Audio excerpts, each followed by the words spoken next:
Alors aujourd'hui, c'est le concours de cuisine niçoise Bien manger au travail. Donc c'est organisé par la direction bien-être et santé au travail et dialogue social.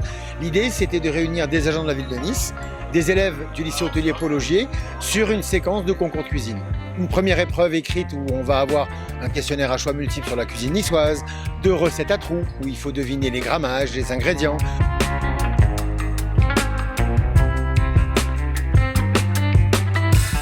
Ensuite, un test de reconnaissance, les yeux bandés, donc au goût et au toucher. Ça, c'est la première épreuve qui va avoir un coefficient de 1. Là, une poire. Et ensuite, deuxième épreuve, un grand garde-manger qui est juste derrière moi.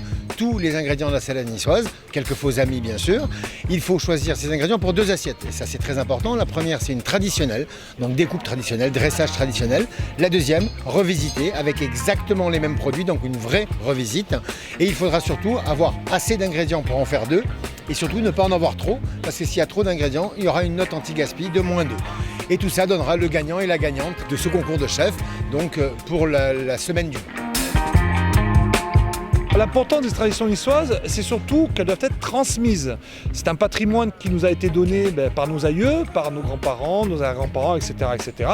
Et c'est quelque chose qui doit se transmettre parce que ça ne doit pas se perdre et ça doit être diffusé largement pour ne pas avoir de mauvaises recettes ou de fausses recettes, comme on dit. On a souvent été, je dirais, moqués par rapport à la cuisine niçoise, du fait de la simplicité de cette cuisine, mais quelque part elle n'est pas si simple que ça, au contraire, il y a beaucoup de plats qui sont extrêmement techniques, difficiles à réussir, et c'est quelque chose qui revient au goût du jour, parce que c'est une cuisine au final extrêmement saine, avec des produits locaux, des produits justement qui sont très bons pour la santé, qui sont très riches justement en oligo-éléments, en vitamines. Donc là, on vit une époque donc, où vraiment la cuisine niçoise est au cœur, je dirais, de toutes les, on va dire, de tous les dialogues et de toutes les conversations pour toutes ces raisons-là.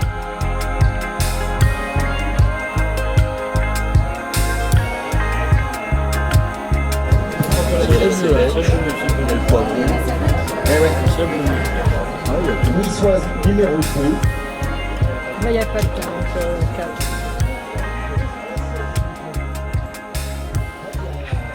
Avoir des jeunes du lycée hôtelier qui soient en binôme avec nos agents justement pour échanger sur des recettes, sur des façons de fonctionner pour la finalité, le régal des papilles, le plaisir de bien manger et puis d'être en bonne santé. Donc voilà, sous le soleil niçois, je crois que c'était la meilleure façon de montrer que la cuisine à Nice, et pour nos agents et pour nos jeunes, c'est quelque chose qui est important. Et puis saluer aussi ces chefs qui se sont prêtés, je veux dire aussi à cette action et qui nous permettent justement d'avoir ces petites recettes qui nous manquent, ces petits trucs, voilà. Et chacun va repartir en étant aussi acteur et en transmettant, parce que ça aussi, ce qu'ils ont appris aujourd'hui. Et puis on verra plein de gens en bonne santé sous le soleil niçois.